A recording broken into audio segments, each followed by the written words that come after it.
America ने middle east में Iran के खिलाफ जितनी साजिशें की हैं, उतनी साजिशें किसी के खिलाफ नहीं की गई। यह वह देश है जिसे बर्बाद करने के लिए अमेरिका और ब्रिटेन एक हो गए। यह वह देश है जिसे बर्बाद करने के लिए अमेरिका ने अपनी पूरी ताकत ऑपरेशन अजैक्स में झोंक दी।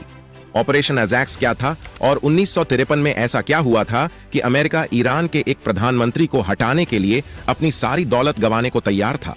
तो कहानी की शुरुआत होती है साल 1901 से, जब ईरान में पहली बार तेल की खोज की गई। यह खोज मिडिल ईस्ट की तकदीर बदलने की शुरुआत थी। पश्चिमी देशों में तेल पहले ही खोजा जा चुका था, लेकिन यह पहली बार था कि किसी मुस्लिम देश में इतने बड़े पैमाने पर तेल की खोज की गई थी। ब्रिटिश एम्पायर और अमेरिका कभी नहीं चाहते थे कि कोई मुस्लिम देश फिर से ताकतवर बने, क्योंकि उन्हें खिलाफत उस्मानिया को खत्म करने में ही पसीने छूट रहे थे। और अगर यह तेल ईरान के हाथ लग जाता तो मिडिल ईस्ट में एक नई ताकत का उदय होता, जिसका मुकाबला करना आसान नहीं था। अमेरिका और ब्रिटेन नहीं चाहते थे कि यह ताकत मुसलमानों के हाथ में आए। हर कोई जानता था कि तेल 20वीं सदी का काला सोना है, जो नया आर्थिक हथियार बनने वाला है। तेल की खोज के बाद अमेरिका और ब्रिटेन ने ईरान पर हमला तो नहीं किया, लेकिन उन्होंने अपने प्रभाव का इस्तेमाल करके ईरान में ऐसे हुक्मरान बिठाए जो उसके इशारों पर काम करते थे।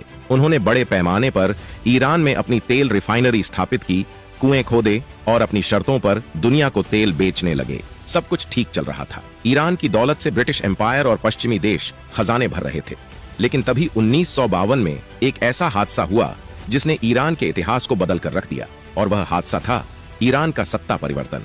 1952 से पहले तक ईरान की सत्ता रजा शाह पहलवी जैसे हुक्मरानों के हाथों में थी, जो अमेरिका और ब्रिटेन के इशारों पर काम करते थे।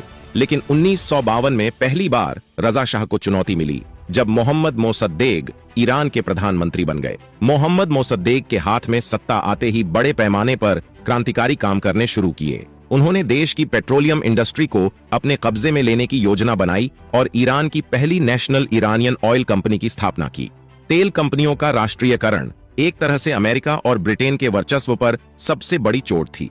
कहां अमेरिका ने सोचा था कि वह सालों तक ईरान से तेल निकालेगा और दुनिया में बेचता रहेगा, लेकिन यहां तो मोसद्देक ने उनकी कहानी ही खराब कर दी थी। उन्होंने ब्रिटेन की एंग्लो ईरानियन ऑयल कंपनी को ईरान से निकाल फेंका था। उनका यह कदम पश्चिमी देशों की इकोनॉमी और जियोपॉलिटिकल इंटरेस्ट के लिए एक मुसीबत की तरह था। मोहम्मद मोसद्देक ने सिर्फ तेल इंडस्ट्री को अपने कब्जे में नहीं लिया, बल्कि अमेरिका से कहा कि अगर तेल चाहिए तो उसकी कीमत अदा करो। 1953 में ईरान, इराक और सऊदी अरब से लेकर पूरे मिडिल ईस्ट में एक जैसे हालात थे। यह देश तो मुसलमानों के थे, लेकिन उनकी सत्ता और उनकी दौलत पर कब्जा अमेरिका और ब्रिटेन का था। मुस्लिम देश को यह हक भी नहीं हासिल था कि वह अपने देश में